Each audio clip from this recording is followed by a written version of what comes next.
देवाधिदेव 1008 श्री आदिनाथ भगवान की। दोनों हाथों को आकाश की ऊंचाइयां प्रदान करते हुए आनंद और उत्साह से प्रातःकालीन बेला है।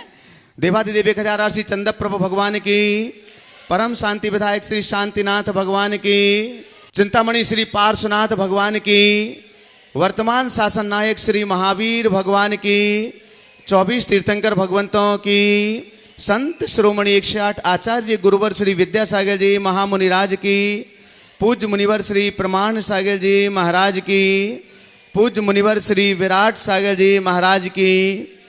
बावन गजाजी सिद्ध क्षेत्र की इस पावन भूमि पर प्रातःकालीन बेला में पूज्य महाराज श्री के मांगलिक प्रवचन के पूर्व आप यहाँ पर उपस्थित हैं और मंच की मांगलिक क्रियाओं को हम प्रारंभ करने के लिए जा रहे हैं। आज हमारे बीच मांगलिक क्रियाओं के पुण्यार्जक परिवार हैं। श्रीमान ज्ञानचंद जी सुपुत्र श्री चंदन जैन, धर्मपत्नी श्रीमती दीपा, सुपुत्री श्रुति जैन, फरीदाबाद हरियाणा से हमारे बीच हैं। हाँ, उनका सम्मान यहाँ पर किया जा रहा है। हमारे पदाधिकारीगण उनका सम्मान यहाँ पर कर रहे हैं।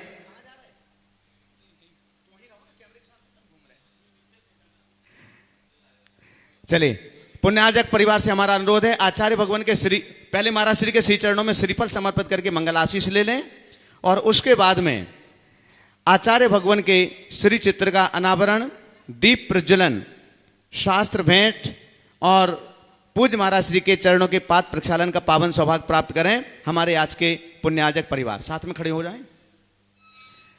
आचार्य भगवान के श्री चित्र का अनावरण यहां पर किया जा रहा है।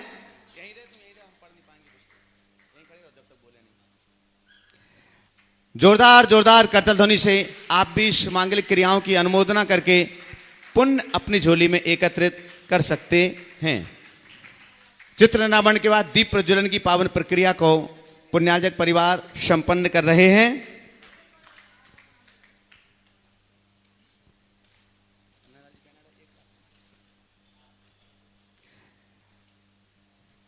दीप प्रज्वलन के बाद पूज्य मुनिद्वय के पावन कर कमलों में मां जिनवाणी प्रदान करने के लिए हमारे पुण्यार्जक परिवार पधारें। दोनों हाथों की करतल ध्वनि से शास्त्र समर्पण का यह पुण्य भी आप अपनी झोली में अर्जित करें।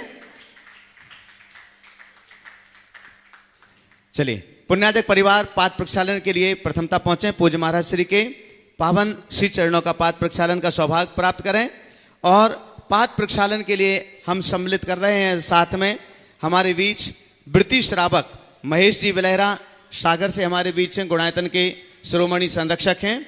वे भी पाद प्रक्षालन का पावन पुण्य सौभाग्य प्राप्त करें। उनके साथ में सुमत जी वंडा जो आज प्रथम शांतिहारा करता थे, वे भी पधारें, पाद प्रक्षालन का पावन सौभाग्य प्राप्त करें। साथ में हम आमंत्रित कर रहे हैं महेश जी संदीप जी गोधा जयपुर से हमारे बीच हैं, पधारें और पूज्य श्री के पाद और साथ में आमंत्रित कर रहे हैं वरुण जी जैन मुंबई से हमारे बीच हैं, जो कि गुणायतन के ट्रस्टी हैं। कृपया पधारें और पूज्य श्री के पाद प्रक्षालन का पावन सौभाग्य प्राप्त करें। बंधुओं, जब तक ये पाद प्रक्षालन की, अगर चंद्रकला जी जयपुर वाले सिर्फ एक जन आए, एक जन को करवा लो, एक जन और जो जरूरी हो आपके साथ वो कर लो। अगर चंद्रकला जी पाटनी यहाँ उपस्थित हैं तो वे भी पाद प्रक्षालन का पावन सौभाग्य प्राप्त करें। बंधुओं, हम आपके लिए बतला दें, लगातार 2 दिन से आपके बीच घोषणा की जा रही है कि प्रकृति का यह आक्रोश, अधिक जल वर्षा से महाराष्ट्र, कर्नाटक आदि प्रांतों में भीषण बाढ़ आई हुई है, जिसमें सांगली, विशेषकर सांगली जिला कोल्हापुर में रहने वाले हमारे उस नदी के किनारे लगभग 10,000 से ऊपर जैन परिवार, जो 50,000 से ऊपर व्यक्ति हैं हमारे जैन समाज के, हमारे भाई ही हैं और वो इससे प्रभावित हुए हैं। उनके लिए सहयोग राशि यहाँ से घोषित की गई थी, प्रदान की जा रही हैं। आप भी उसमें सहयोग कर सकते हैं। वे आपके ही परिवार के भाई बंधु हैं और जिन लोगों ने अभी तक सहायता दी है, हम उनके नामों की घोषणा यहाँ से करने के लिए जा रहे हैं। जोरदार करतल ध्वनि से आप उनका सम्मान करें। धर्म प्रभावना समिति रतलाम, जहाँ पूज्य महाराज श्री का पिछली वर्ष पावन वर्षायोग संपन्न हुआ था, वहां से 5 लाख रुपए की सहयोग राशि की घोषणा की गई है। जोरदार करतल ध्वनि से सम्मान करते जाएं।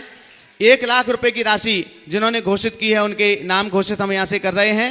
श्रीमती लता गंगवाल गुणायतन की मंत्री हैं और ट्रस्टी हैं, उनकी ओर से जो गया से हैं 1 लाख रुपया। अतुल, शीतल, निहाल, वंदना लधानी श्रोमणी संरक्षक हैं गुणायतन के, गुजरात से हैं 1 लाख रुपया। अशोक पांड्या महामंत्री हैं गुणायतन के गिरिडीह से, उनकी ओर से 1 लाख रुपया। अनिल जी, इंदिरा जी रशिया ललितपुर से हैं, उनकी ओर से 1 लाख रुपया। प्रकाश जी, मुकेश कुमार जी, राकेश जी गंगवाल गुणायतन के ट्रस्टी हैं मदनगंज किशनगढ़ से, उनकी ओर से 1 लाख रुपया। विमल जी, तारिका जी पाटनी आर के marble wonder cement Kishangarh Udaipur से, उनकी ओर से 1 लाख रुपए। नीरजा जी, अशोक जी सेठी इंदौर से, उनकी ओर से 1 लाख रुपया। राकेश जी चांदीवाल आगरा से, उनकी ओर से 1 लाख रुपया।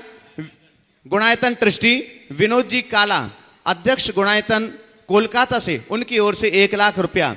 और श्री पन्ना लाल जी बेनाडा आगरा से, उनकी ओर से भी 1 लाख रुपया। श्री विजय जी सराबगी कोलकाता से, उनकी ओर से भी 1 लाख रुपया घोषित किया जा रहा है। और पहाड़िया परिवार जयपुर से, उनकी ओर से 1,01,000 रुपया। साथ ही अजय जी जैन नीचे वाला बता गुप्त नाम से भी 1 लाख रुपए की घोषणा की गई है। ये सभी चारों गुणायतन के शिरोमणि संरक्षक हैं। जोरदार करतल ध्वनि से इन सभी का सम्मान करें। इसके बाद वह 51,000 रुपए की राशि जिन्होंने घोषित की है उनके नाम मैं यहां पर दे रहा हूं।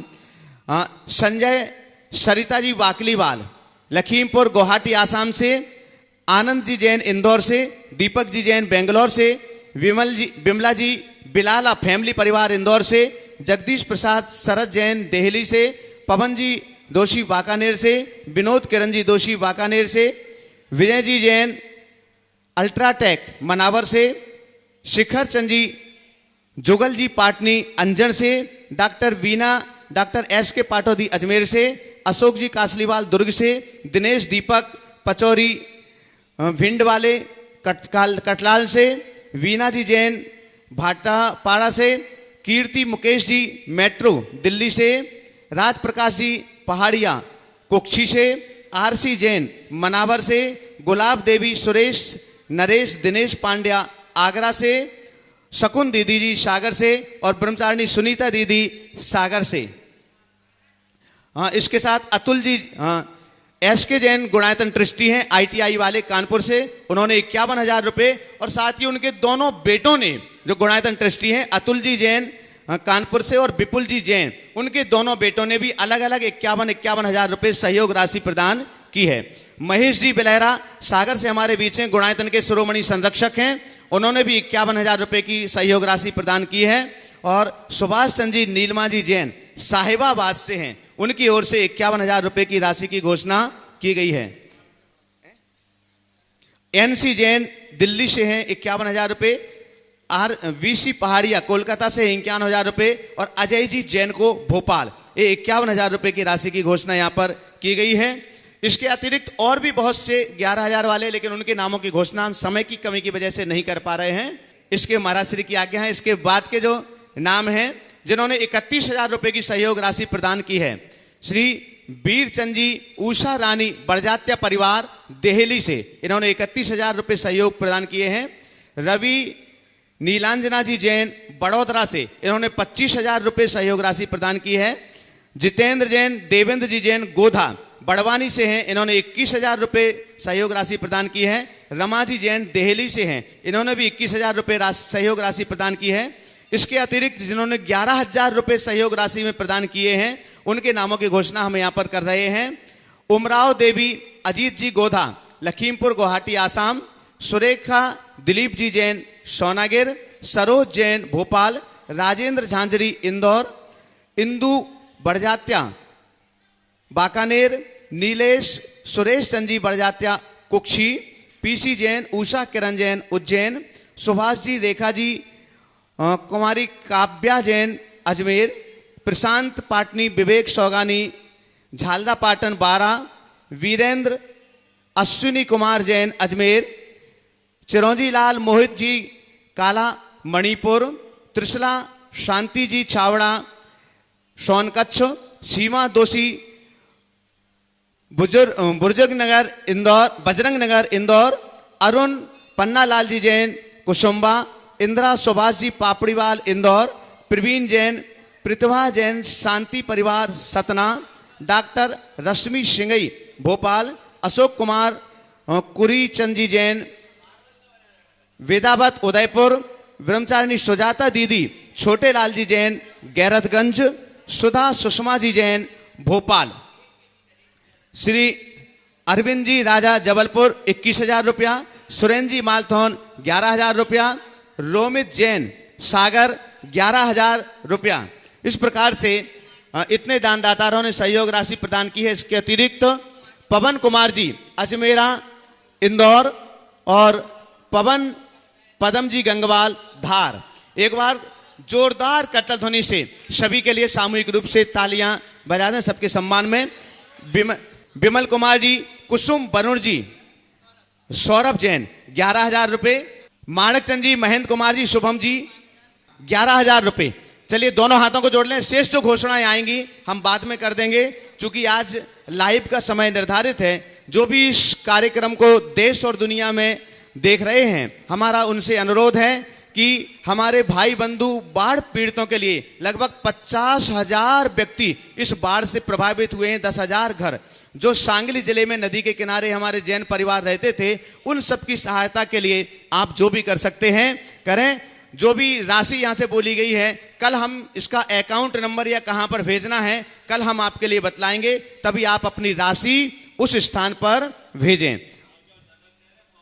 और जो नगद राशि यहाँ पर दे रहे हैं वो अपनी रसीद यहाँ से अवश्य ही प्राप्त, आप पावती अपनी अवश्य यहाँ से प्राप्त करें। जिन्हें पैसा जमा करने के बाद अपनी पावती नहीं मिली है, वे सूचना देकर के कार्यालय में सूचना देकर के अपनी पावती प्राप्त कर लेवें।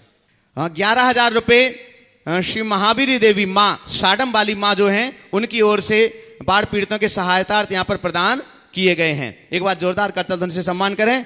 हम आपकी ओर से अपनी ओर से पूज्य महाराज श्री के श्री चरणों में कोटि कोटि नमोस्तु निवेदित करते हुए मंगल आशीर्वचनों के लिए निवेदन करते हैं। हे महाराज श्री नमोस्तु नमोस्तु नमोस्तु। नमो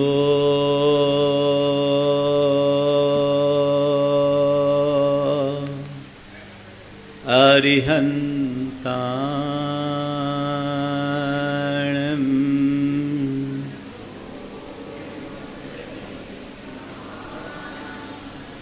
नमो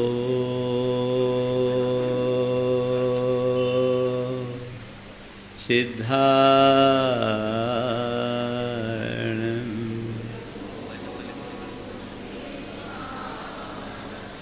नमो आयर्याणं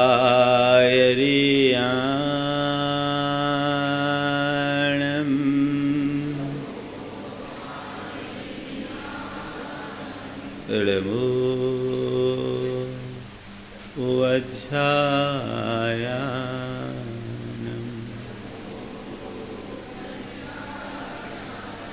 अड़मोलोये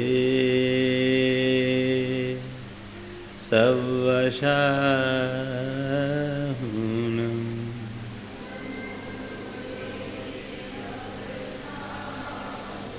एषो पंचेणमुयारो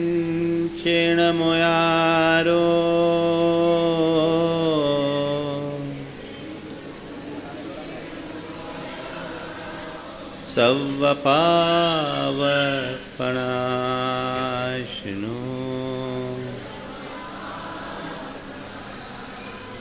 मंगलाळं च सवेशि परमं ओ मंगलम्। जय बोलो देवादिदेव 1008 श्री भगवान महावीर स्वामी की। अहिंसा परमो धर्म की।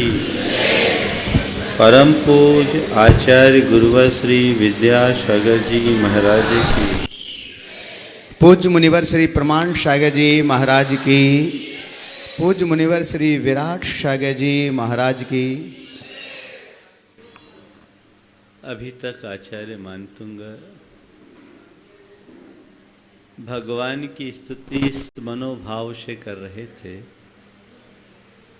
कि प्रभु आपकी स्तुति भावहर है। जो आपकी शरण में आता है उसका भाव समाप्त हो जाता है। भक्तामर के अंतिम पदों में कहते हैं प्रभु भावहर ही नहीं भयहर भी है। आपका भक्त जो आपकी स्तुति और वंदना में लवलीन होता है वो सब प्रकार के भयों से मुक्त हो। उसके मन में किसी प्रकार का भय नहीं होता, वो अभय होता है। और वो कह रहे हैं कि भगवान भाव हर करने के लिए मैं स्तुति करना भी नहीं चाहता। ओ भाव हरने के लिए मैं स्तुति करने के लिए भी खड़ा भी नहीं हूं। मैं तो ये चाहता हूं कि अभी भय खत्म हो जाए। मैं आपसे पूछता हूं भगवान की भक्ति किस लिए करते हो? भाव हरने के लिए या भय हरने के लिए? क्यों करते हो? भाव हरने के लिए, है ना? तो भाव हरने के लिए मतलब समझ गए? अभी कल्याण करना पड़ेगा। तैयार हो? अभी कल्याण की बात आएगी, अभी तरना होगा। आचार्य मान तू कहते भगवान अभी मुझे नहीं चाहिए, अभी मुझे मुक्ति नहीं चाहिए, मुझे केवल भक्ति चाहिए और जीवन की आखिरी सांस तक आपकी भक्ति। ऐसी भक्ति कि मन में कोई भय ही ना हो, कोई चिंता ना हो, कोई संताप ना हो, कोई खेद ना हो, कोई तनाव ना हो। मुझे वो भक्ति चाहिए। मुक्ति तो जब मिलनी होगी अपने आप मिल जाएगी। प्रभु मैंने एक बात जाना है, जो आपकी शरण को पा जाता है या जो अपने हृदय में आपको बिठा लेता है, मुक्ति में उसकी सीट तो अपने आप सुरक्षित हो जाती है। उसकी चिंता क्या है? और मुझे मुक्ति की कोई चिंता नहीं और कोई परवाह नहीं। मुझे पूर्ण विश्वास है। आपने पहले ही लाइव शब्द में कह दिया, अच्छा जो भक्त बनता है वो अमर बनता है। अमर होना यानी मोक्ष पा जाना। मैं भक्त बना हूं, मुक्ति मुझे मिलेगी ही मिलेगी। प्रभु मुक्ति जब मिलने होगी मिलेगी, पर अभी तो भय से मुक्ति चाहिए। और मैंने पाया है कि आपकी शरण में आने वाला भय मुक्त तत्क्षण हो जाता है। मुक्ति तो आयु पूरी होने के पहले नहीं होगी। मुक्ति तो तब मिलेगी जब उस प्रकार की पात्रता और योग्यता आत्मा में प्रकट होगी। जब तक द्रव्य क्षेत्र काल भाव की उपलब्ध अनुकूलता नहीं होती तब तक आत्मा परमात्मा नहीं बनता। द्रव्यादि स्वादु संपत्तो आत्मा अपि आत्मता मता। वो जब आएगा तब आएगा, उसका वक्त आएगा, उसका समय आएगा, वो संयोग अनुकूल बनेंगे तब मुझे मुक्ति मिलेगी। पर मैं निश्चिंत हूं, मुक्ति तो मेरी होनी ही है। मुझे उसकी रंच मात्र भी शंका नहीं है। मैं बेफिक्र हूं, मुझे परवाह नहीं। प्रभु मुक्ति मिलेगी, पर मुझे ये पता है उसके लिए मुझे थोड़ा समय बिताना होगा। पर भय मुक्ति तो अभी तत्काल हो रही है। वो मुक्ति जब देह मुक्ति होगी तो होगी, पर भय मुक्ति तो तत्क्षण हो जाती है। जो सच्चे अर्थों में भगवान का भक्त बन जाता है उसके मन में किसी भी प्रकार का भय नहीं समाता। विगत दिनों में हमने कहा था शिविर से पहले कि भगवान आपकी भक्ति करने वाले को हाथी का भय नहीं होता, क्रूर शेर का भी भय नहीं होता। और मैंने साथ साथ ये भी आपको बताया था कि हाथी ये बाहर का हाथी नहीं, भीतर का हाथी है। शेर ये बाहर का शेर नहीं, भीतर का शेर है। कदाचित बाहर के हाथी से कोई कुचल दिया जाए, ऐसा हो सकता है, लेकिन प्रभु जिसके हृदय में आप विराज जाते हो उसके अंदर मान और काम का हाथी खुद कुचल जाता है। वो शांत हो जाता है, वो कुछ नहीं कर पाता। उसके लिए क्रूरता का शेर कुछ नहीं कर पाता। वो शांत हो जाता है, उसका शौर्य प्रकट होता है, कौर्य खो जाता है। शेर में दोनों प्रकार के गुण होते हैं, शूरता भी है और क्रूरता भी है।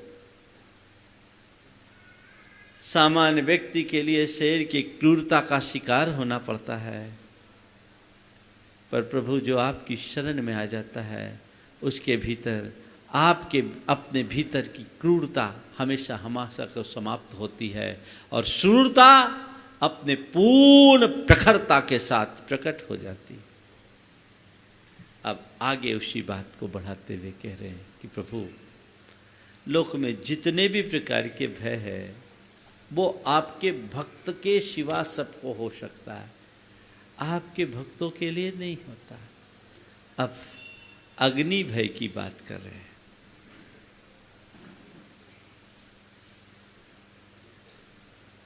कल्पांति काल पवनोद्धत वह्नि कल्पम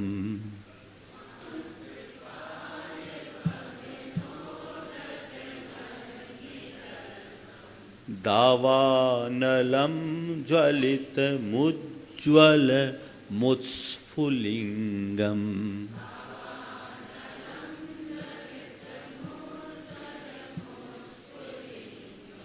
विश्वं जिघत्सुमिव सम्मुखमापतन्तम्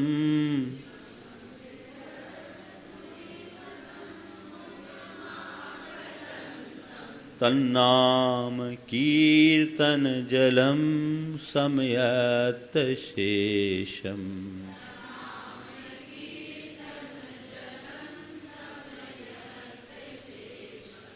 प्रभु, आपके नाम स्मरण की महिमा को मैंने क्या महसूस किया है। मैंने अपनी आंखों से देखा है। कल्पांत काल पवनोद्धत, कल्पांत काल यानी प्रलयकालीन पवन यानी आंधी से उद्धत यानी ज्वाजल्यमान, वह्नि कल्पम यानी अग्नि के समान। अग्नि को हवा मिल जाए तो लपटे आसमान छूने लगती है, और प्रलयकालीन आंधी चले तो कल्पना कर सकते हैं क्या होगा। ऐसे दावानलम, ऐसे दावानल को, दावानल किसको कहते हैं? जंगल की आग को। ज्वलितम उज्ज्वलम उत्स्फुलिंगम, ज्वलितम उज्ज्वलम जो एकदम ज्वाजल्यमान है, दहक रहे हैं। उत्स्फुलिंगम जिससे चिंगारियां निकल निकल कर आसमान को छू रही है। विश्वम जिघत्सुमिव सम्मुख आपतंतम, सम्मुख आपतंतम विश्वम जिघत्सुम एव, सम्मुख आपतंतम जो सामने आ रहा है उसे विश्वम यानी पूरी तरह, जिघत्सुमेव निगल जाने की तरह। ऐसी प्रचंड दावाग्नि जो प्रलयकालीन वायु से संप्रेरित है, जिसकी लपटें आकाश को छू रही है, चिंगारियां चारों तरफ फैल रही है, और जो सामने आए उसे पूरी तरह जो भस्म करते जा रही है। ऐसी प्रचंड अग्नि भी तत्नाम कीर्तन जलम, तन्नाम कीर्तन जलम यानी तत् आपके नाम रूपी कीर्तन के, नाम कीर्तन रूपी जल से अशेषम समयति, आपके नाम कीर्तन रूप जल उसे अशेषम यानी पूरी तरह समयति अर्थात बुझा देता है। ऐसी प्रचंड अग्नि भी आपके नाम कीर्तन से बुझ जाती है। बातें सुनने में कुछ अतिरंजना भरी लगती होगी, सामान सी अग्नि होती है, एक फूंक से बुझ जाती। दिया सलाई को बुझाने के लिए फूंक चाहिए। थोड़ी ज़्यादा अग्नि हो तो 1-2 लोटा पानी डाल दो तो बुझ जाती है, और ज़्यादा अग्नि हो तो आपको पंप लगाना पड़ता है, और ज़्यादा अग्नि है तो आपको दमकल बुलाना पड़ता है। पर जंगल की आग हो तो बारिश की प्रतीक्षा करनी पड़ती है। अभी कुछ दिनों पहले उत्तराखंड में कितनी प्रचंड आग लगी। जब तक वर्षा न हो तब तक वो आग नहीं बुझ सकती। आचार्य मानतुंग कहते हैं कि भगवान आपके नाम कीर्तन में इतना दम है कि वो प्रचंड अग्नि भी पल में बुझ जाती है। बंधुओं, मुझे पता नहीं कि नाम स्मरण से अग्नि बुझती है या नहीं बुझती, लेकिन मैं एक अनुभव आप सबको बताना चाहता हूं। सन 2005 में रांची में पंच कल्याणक महोत्सव हो रहा था, हमारे ही सानिध्य में था। मोक्ष कल्याणक का समय था। मंच पर कैलाश पर्वत बनाया गया रुई का, और जैसा प्रतिष्ठाचार्य लोग अग्नि कुमार देवों से अग्नि संस्कार करते हैं, तो वो 20वीं शताब्दी की टेक्नोलॉजी, मुकुट में तार बांधते हैं, तार में कपूर का टुकड़ा लगाते हैं और उसको जलाते हैं। वो जो भगवान के संस्कार का स्थान था वो, और पर्वत में 2 फुट का गैप था। एक भाई ने अग्नि जलाई और उसके बाद मुकुट हिला तो कपूर उचट करके रुई पे लग गया। फिर क्या था, एकदम से आग भभक पड़ी, लपटें उठने लगी, और विडंबना पहाड़ भी कुर्सियों का बना था, प्लास्टिक की। सब एकदम स्तब्ध रह गए, किसी को कुछ समझ में नहीं आया क्या हुआ। लपटें इतनी कि एकदम ऊपर जो सीलिंग थी ना, उससे समझ लो 1-8 फीट ही नीचे थी। अशोक नगर के स्वयंसेवक वहां थे, और मैंने बस थोड़ी देर पहले शांति धारा ही कराई थी, उसके बाद मोक्ष हुआ। शांति धारा का गंदोदक एक टंकी में पड़ा हुआ था। लड़कों ने आनन फानन उस टंकी के जल को उसमें डाला, आग बुझ गई, और लोगों ने सोचा कि ये तो निर्वाण कल्याणक की क्रिया का ही एक पार्ट है। सेकेंड में मैं आंखों देखी बात बताता हूं। तो ये शांति धारा का प्रभाव, लोगों की सूझबूझ का प्रभाव। अग्नि भयावह है। अग्नि हमारे लिए काल का प्रतीक बन जाता है। और देखिए कैसी विडंबना है, एक तरफ लोग अग्नि को देवता मानते हैं, एक परंपरा में अग्नि की पूजा भी होती है। अग्नि ना हो तो तुम्हारे घर का चूल्हा भी न जले, और दूसरी तरफ अग्नि सर्वनाश भी करती है। ये बाहर की अग्नि है। आचार्य मानतुंग कहते हैं कि प्रभु, बाहर की अग्नि से जला हुआ व्यक्ति अगर जाएगा भी तो केवल उसका जीवन बर्बाद होगा। बाहर का हाथी मारेगा तो एक जन्म, बाहर का शेर मारेगा तो एक जीवन, अब बाहर की अग्नि अगर समाप्त करेगी तो एक जिंदगी स्वाहा होगी, उससे ज़्यादा तो कुछ नहीं। हालांकि ऐसा कहा जाता है, और मैंने एक जगह पढ़ा था कि कहीं अग्नि कांड हो और उसमें जन हानि न हो, ये निमित्त शास्त्र की बात मैं कर रहा हूं, अग्नि कांड हो और जन हानि न हो तो विनाश विकास की गाथा लिखती है। ताली मत बजाओ, इसको समझो। अग्नि कांड हो और उसमें जन हानि न हो तो विनाश विकास की गाथा लिखती। उसके बाद मैंने कई जगह ऐसा देखा भी। अशोक नगर में एक भाई है, उसके कपड़े की दुकान है, 4 बार उसमें आग लग चुकी, 4 मंजिलों में सब खाक हो गया, करोड़ों का माल, लेकिन हर बार उससे आगे बढ़ा। इसके बाद मैंने और कईयों का अध्ययन किया, तो इसलिए अग्नि से ज़्यादा घबराना नहीं, फिर भी प्रिकॉशन रखना। बाहर की अग्नि से बचने का तो आप बहुत सावधानी रखते हो, घरों में फायर सेंसर रखते हो। आजकल तो ऐसे ऐसे डिवाइस आ गए हैं कि आग जलने के पहले ही सारा सिस्टम ठीक हो जाएगा। MCBs लगाए और फायर सेंसर्स लगा के रखते हैं। वो अग्नि से आप पूरी तरह सावधान रहते हो, क्योंकि अग्नि अगर नियंत्रणहीन हो जाए तो सब स्वाहा कर दे। पर मैं कहता हूं, आचार्य मानतुंग ने जो लिखा है बिल्कुल सही लिखा है। इसका संबंध बाहर की अग्नि से कम, भीतर की अग्नि से ज्यादा है। भगवान का नाम स्मरण करने से बाहर की अग्नि बुझे, इसकी कोई गारंटी नहीं है। भगवान का नाम स्मरण करने से अग्नि बुझे, इसकी कोई गारंटी नहीं, पर अग्नि बुझती है, इसका पूरा दावा है। महाराज ये कैसी बात बोल रहे हैं? अग्नि बुझे इसकी कोई गारंटी नहीं, और ऊपर कह रहे हैं कि अग्नि बुझेगी इसका दावा है। मामला क्या है समझो।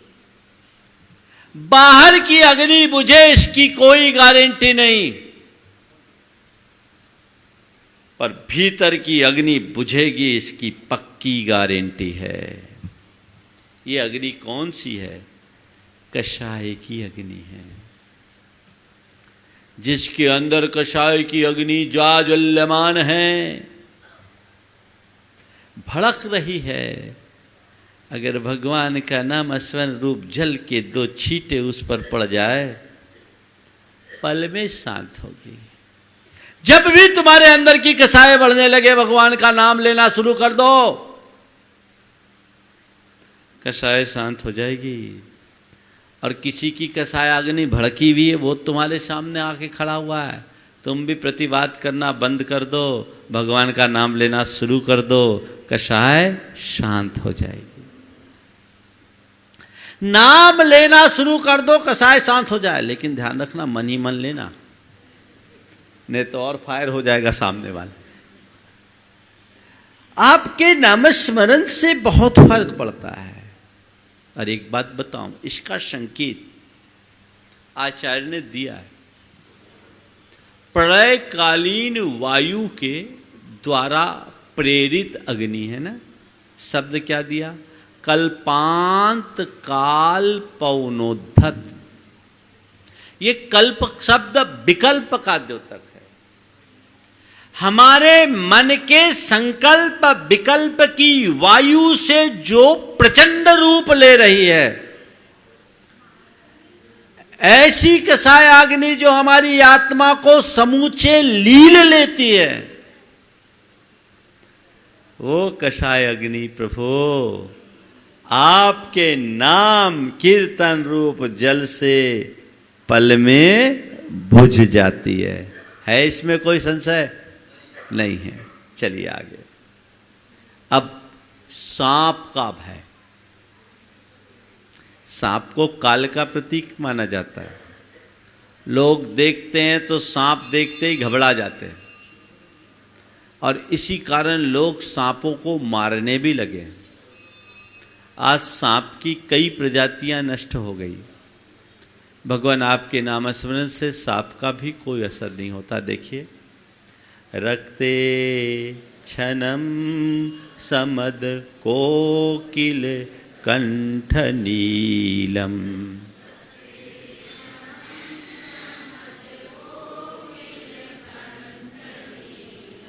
क्रोधोद्धतं फनिन मुत्फन मापतंतम,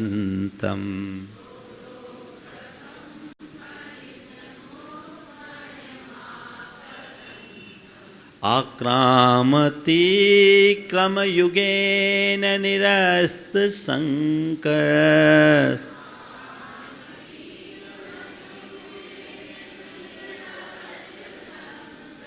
तन्नाम नाग दमनी हृदयस्य पुंस।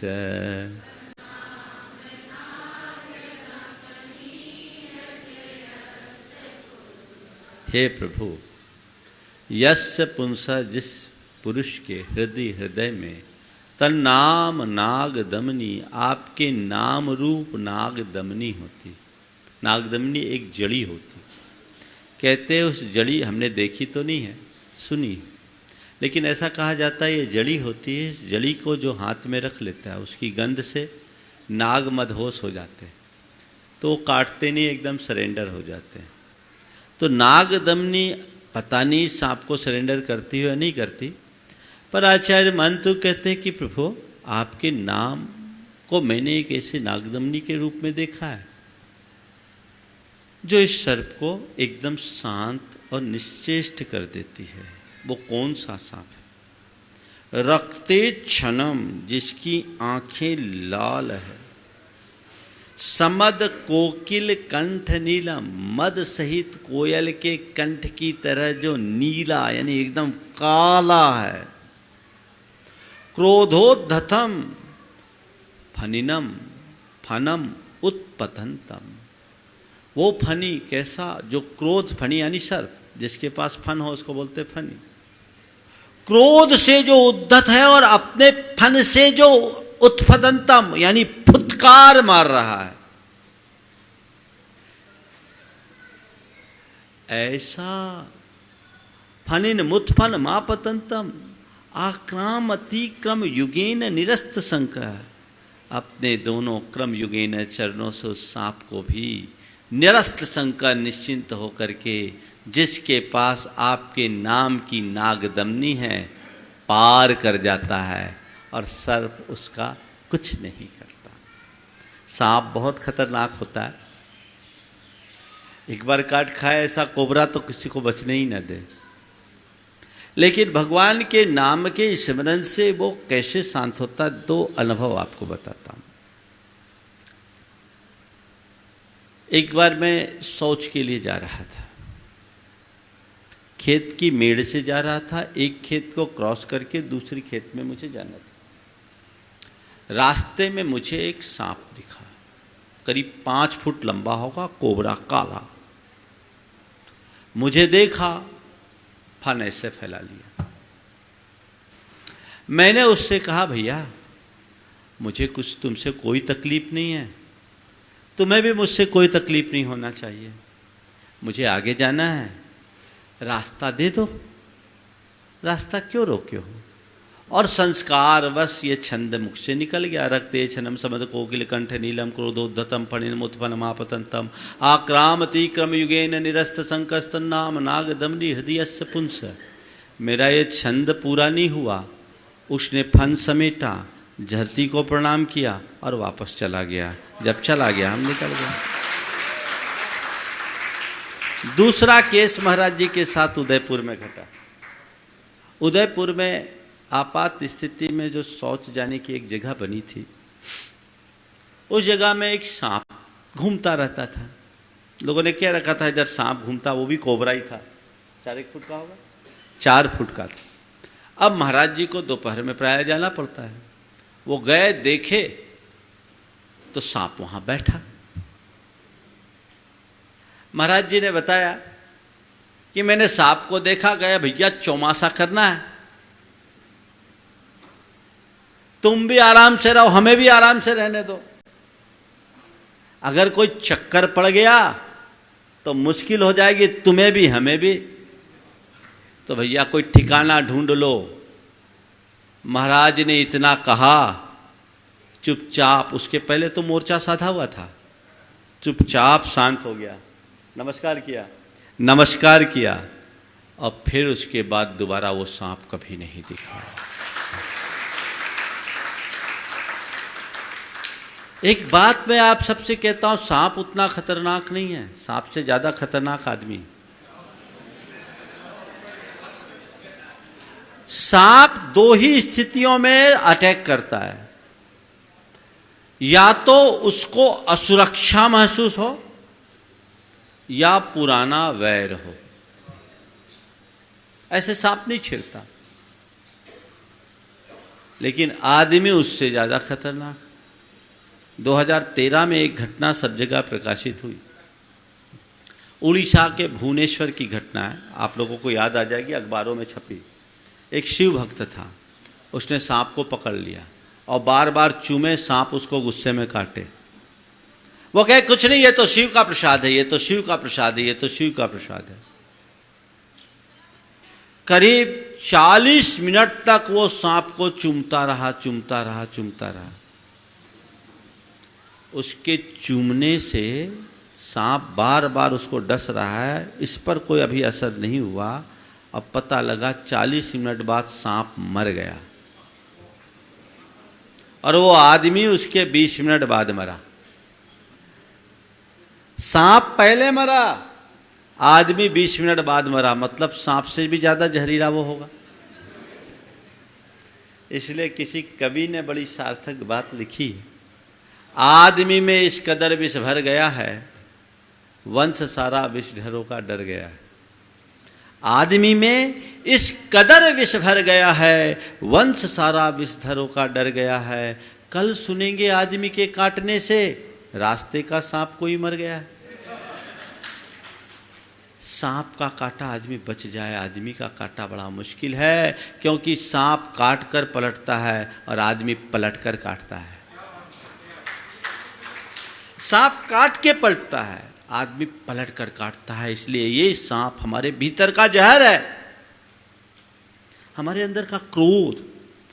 ये सांप कौन है? ये क्रोध और लोभ का प्रतीक है। मनुष्य जब गुस्सा करता है तो उसके शरीर से जो रसायन निकलते हैं वो उसको, खून को जहरीला बना देते हैं। क्रोध एक जहर है, सांप से भी खतरनाक। एक का पति बड़ा क्रोधी था, बहुत क्रोधी। एक रोज पत्नी ठीक रात के 12 बजे उठी और उससे कही लो दूध पी लो। 12 बजे उठी, कही लो दूध पी लो। उसने कहा गजब, आज ऐसा कैसा प्यार प्रकट हुआ है, रात के 12 बजे दूध पिला रही। ऐसा कैसा प्यार प्रकट हुआ, रात के 12 बजे दूध पिला रही। उसने कहा छोड़ो प्यार व्यार को, सोचा आज नाग पंचमी, सांप कहां से ढूंढेंगे, तुम ही कर लो।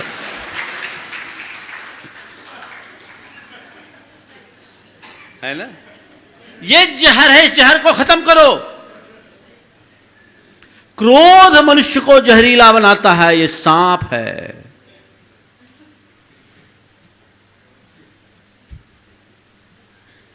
चंड कौशिक सांप, सांप बहुत क्रोधी होता है और जो क्रोधी होता है वो सांप बनता है। भगवान महावीर के जीवन से जुड़ी घटना आप सबको पता है। एक चंड कौशिक नाम का सांप था जिससे भगवान महावीर के प्रेम ने शांत किया। पर पता है चंड कौशिक कौन था? ये चंड कौशिक पहले एक मुनि था और बड़ा क्रोधी था। महाराज मुनि भी क्रोधी होते हैं? मुनि क्रोधी नहीं होते, क्रोधी मुनि बन सकता। क्या बोला? मुनि क्रोधी नहीं होते, क्रोधी मुनि बन सकता है। और कई कई तो क्रोध में ही मुनि बन जाते हैं। एक व्यक्ति आया, महाराज हम तो आपके संग में रहना चाहते। बोले क्यों? बोले मेरे किसी से नहीं पटती। हम बोले तेरी यहां भी नहीं पटेगी, जा तो यहां आकर गंदगी फैलाएगा। तो हो जाता है, क्रोध में भी दीक्षा ले सकते। तो क्रोधी मुनि बन सकता है, मुनि क्रोधी नहीं बनता। वो कोई क्रोधी होगा, मुनि बन गया। तपस्या भी करता था। एक रोज चला जा रहा था, देखो दुर्गति कैसे होती है। उसके पांव के नीचे मेढक आ गया। शिष्य ने कहा गुरुदेव आपके पांव के नीचे मेढक आ गया। हाँ ठीक है, मैं अंधा हो गया, मैं देख के चलता हूं। फिर आगे बोला गुरुदेव आपके पैर के नीचे मेढक आया, मरा, आप प्रायश्चित कर लो। वो शिष्य पर गर्म हो गया, तू मुझे सिखाता है? बोले गुरुदेव मैं सिखा नहीं रहा हूं, आपको पाप से बचा रहा हूं। तीसरी बात बोला तो उसने अपना आपा खोल दिया, शिष्य को मारने के लिए दौड़ा। और जब शिष्य को मारने के लिए दौड़ा तो अपने आप को बचाने के लिए शिष्य एक खंबे की ओंट में छिप गया, और जैसी खंबे की ओंट में छिपा, गुरु उसी गुस्से में आकर उस खंबे से टकराया, उसका सिर फूटा, ऑन स्पॉट गया, क्रोध में मरा, मरकर चंड कौशिक सांप बना। ये क्रोध का प्रतीक है सांप, दूसरा लोभ का भी प्रतीक सांप है। अपन सुनते हैं घरों के नीचे खजाना पड़ा रहता, उसमें कौन बैठता है? जिंदगी भर जो व्यक्ति धन का लोलुप बनकर धन का संग्रह करता है, दूसरों का खून चूसता है, धन का सदव्यय नहीं करता, आसक्ति में जीता है, मर करके कहा क्या बनता है? तो ये क्रोध और लोभ दो सांप है हमारे भीतर।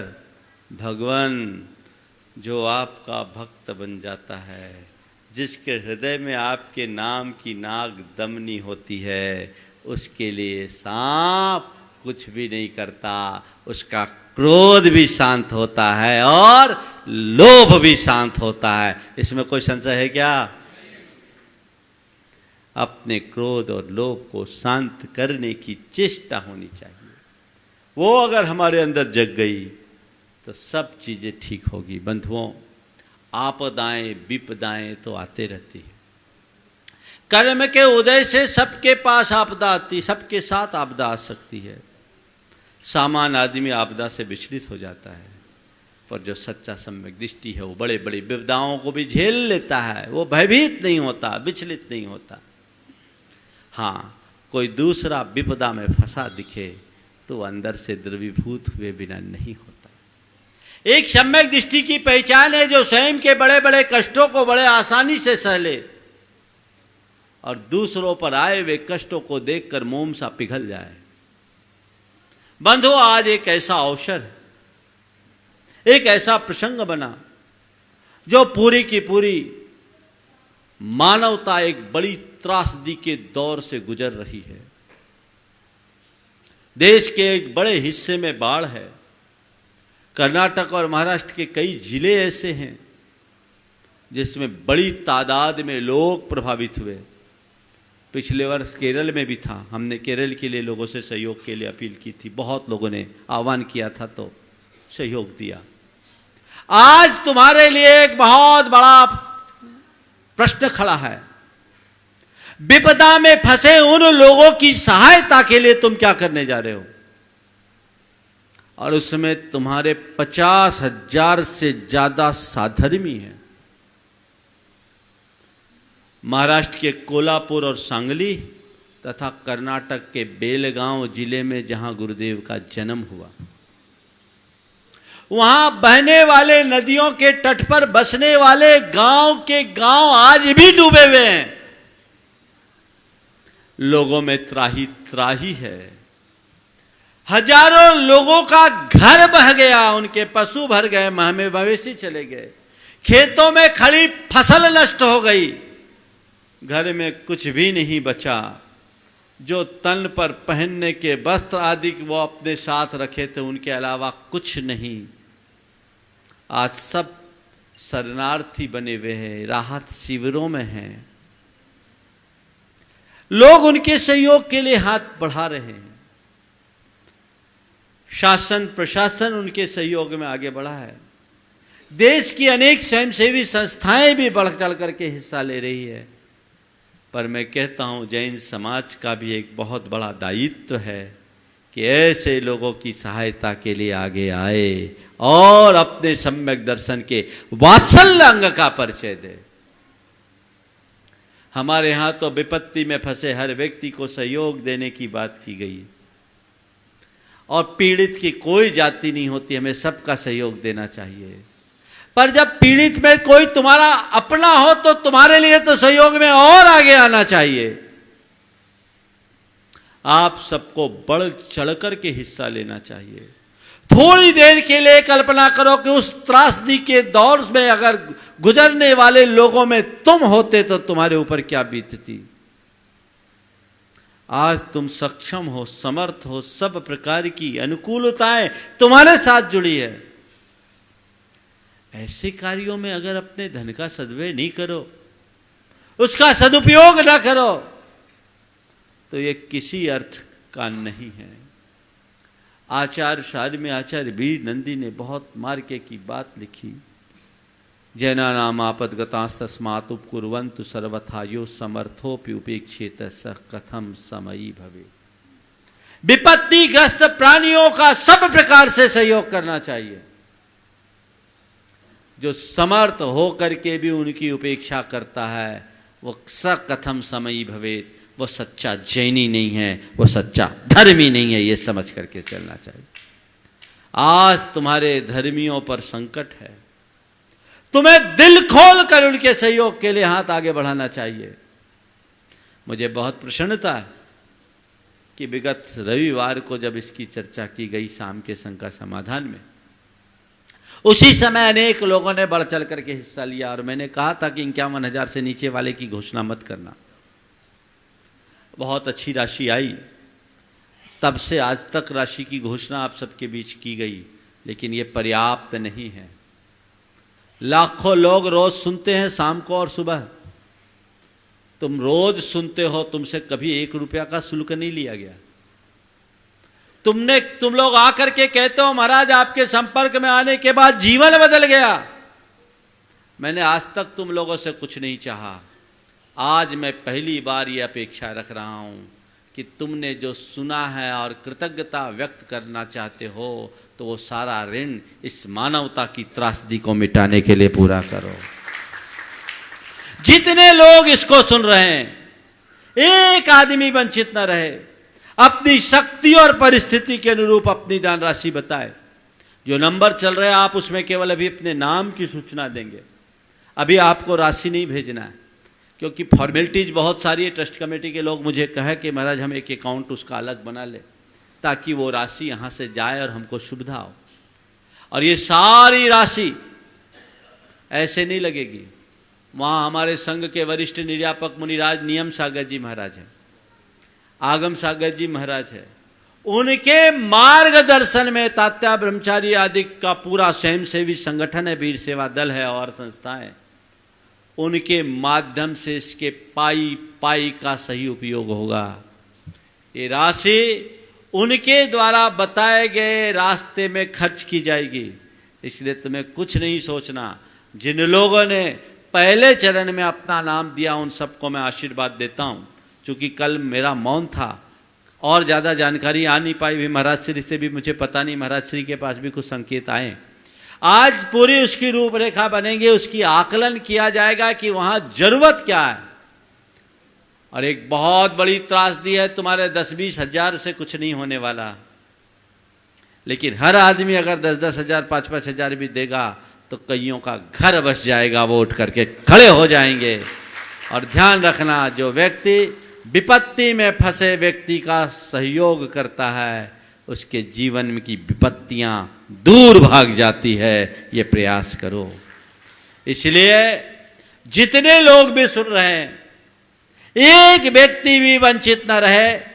जो नंबर चल रहे हैं आप अपनी राशि की सूचना वहां दे, जिन भी माध्यमों से देना है। अभी पैसा नहीं भेजना है, क्योंकि हमने पता किया तत्काल में अभी तो बहुत सारी व्यवस्थाएं वहां चल रही जो तात्कालिक रिलीफ है। हमें स्थायी रिलीफ देना है। जिनका घर बह गया उनको घर देना है। जिनके जीविका के साधन छिन गए उनके जीविका के साधन देने हैं, ताकि वो फिर से उठ करके खड़े हो सके और अपना सम्मानपूर्ण जीवन जी सके। आज मैं संपर्क करवा के पता लगाऊंगा कि वहाँ एक्चुअल में कितनी आवश्यकता है शाम के संघ का समाधान में, और कल आप सबके बीच बात चलेगी। ये चर्चा अभी जारी रहेगी जब तक ये अभियान पूरा ना हो। इसलिए जो भी मैं कहता हूं, विभिन्न समाजों के लोग एकत्रित करें अपने अपने तरफ से फंड। मंदिरों में और ट्रस्टों में जो पैसा है वो फंड अपना इकट्ठा करें। इस मंच से उन सब की घोषणा की जाएगी, और जो भी ये राशि यहां से देंगे उन सब का सत्कार यहां से किया जाएगा, ताकि लोगों को प्रेरणा मिल सके और लोग आगे बढ़ सके, इस कार्य में आगे आना चाहिए। कोई भी बचे नहीं। जैन समाज बड़ी उदार समाज है। हर समय जैन समाज जितना मंदिर और मूर्तियों के प्रति रुचिवंत रहती है, उतना ही मानवता की सेवा के लिए भी ऊंचा आदर्श उपस्थित करती रही है। तो हम ऐसे आदर्श को उपस्थित करें। यहाँ जो उपस्थित है वे अपनी राशि यहाँ देख सकते हैं, कमेटी के पास जमा भी करा करके उसकी रिसिप्ट ले सकते हैं, और आने वाले लोग जो हैं कल तक संभवतः इसकी व्यवस्था बन जाएगी, जिसकी सूचना आपको विभिन्न माध्यमों से मिल जाएगी। आप वहाँ राशि भेजेंगे और वो राशि पूरी तरह वहीं समर्पित होगी और इस मंच से घोषित किया जाएगा आपके द्वारा प्रेषित राशि का क्या उपयोग हुआ।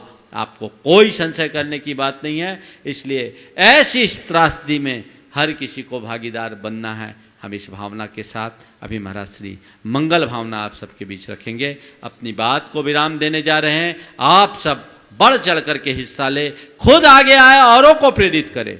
अभी गोरक्षा के लिए लोगों ने बहुत योगदान दिया।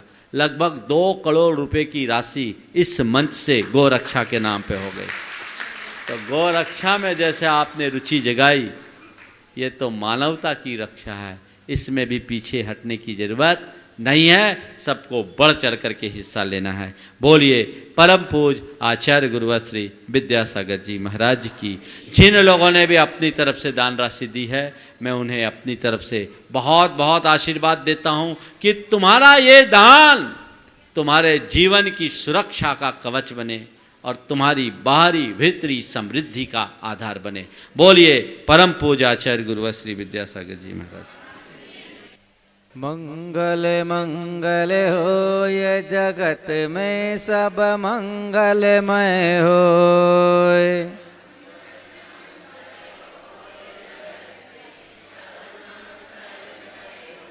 इस धरती के हर प्राणी का मन मंगलमय होय।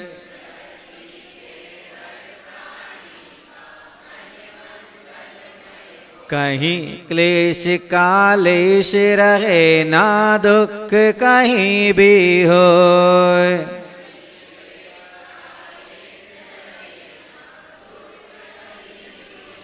मन में चिंता भय न सतावे, रोग शोक नहीं होय।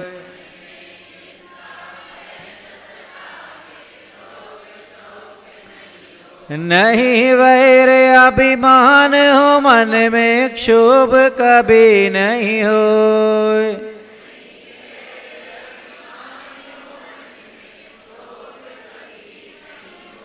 मैत्री प्रेम का भाव रहे, नित मन मंगलमय होय।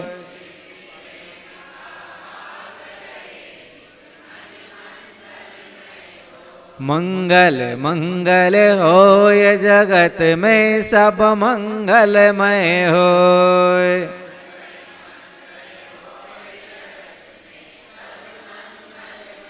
इस धरती के हर प्राणी का मन मंगलमय होय।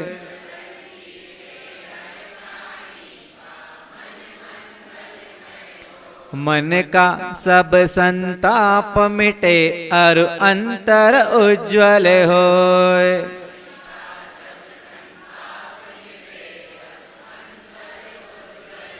राग द्वेष और मोह मिट जाए, आत्म निर्मल होय।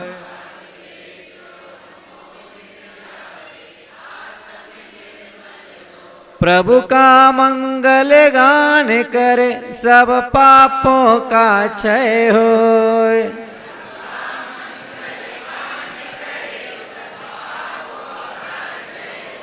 इस जग के हर प्राणी का हर दिन मंगलमय होय।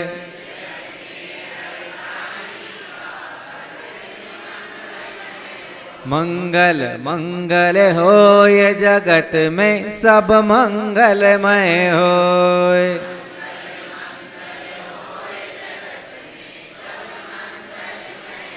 इस धरती के हर प्राणी का मन मंगलमय होय।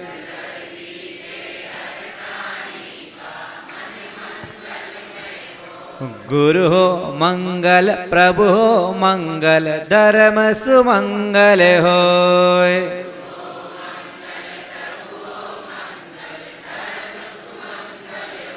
मात पिता का जीवन मंगल, परिजन मंगल होय।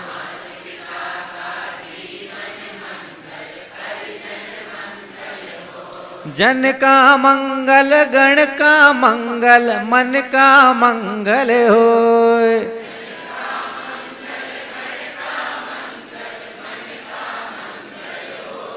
राजा प्रजा सभी का मंगल, धरा धर्ममय होय।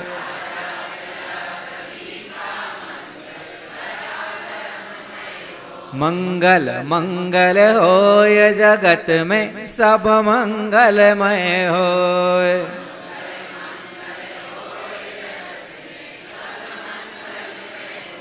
इस धरती के हर प्राणी का मन मंगलमय होय।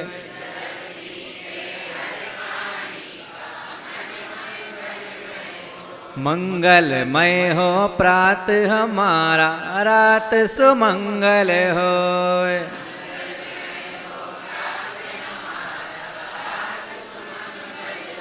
जीवन के हर पल हर क्षण की बात सुमंगल होय।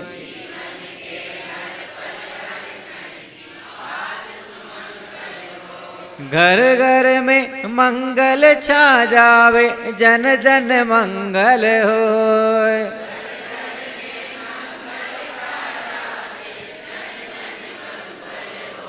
इस धरती का कण कण पावन, औ मंगलमय होय।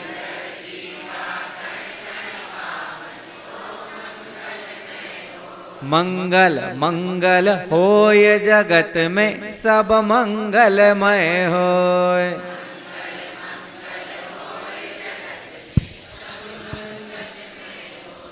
इस धरती के हर प्राणी का मन मंगलमय होय। धरती के हर प्राणी मन मंगलमय हो। सब जग में मंगल